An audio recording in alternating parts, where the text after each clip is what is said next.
নমস্কার বন্ধুরা, আজ আবার চলে এসেছি নতুন একটা রেসিপি নিয়ে। আজ আমি বানাবো ছোলা কচুর বড়া। আপনারা প্রথম থেকে শেষ পর্যন্ত সঙ্গে থাকুন, আশা করছি ভিডিওটি আপনাদের ভালো লাগবে।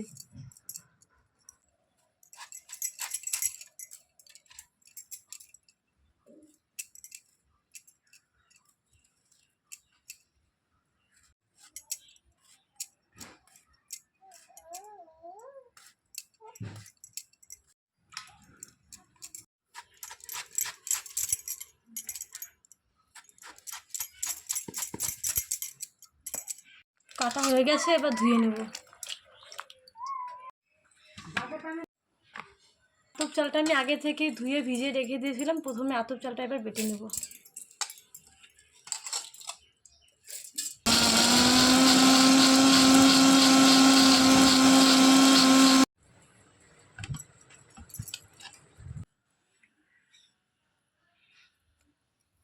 অল্প লবণ, হলুদ, লঙ্কার গুঁড়া আর অল্প কালো জিরা দিয়ে মেখে নেব।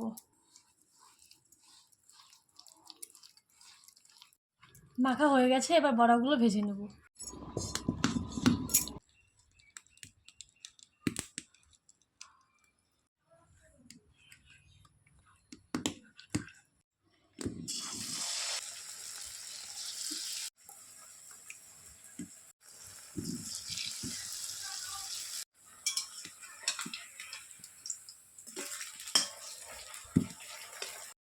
বড়াগুলো হয়ে গেছে, এবার নামিয়ে নেব।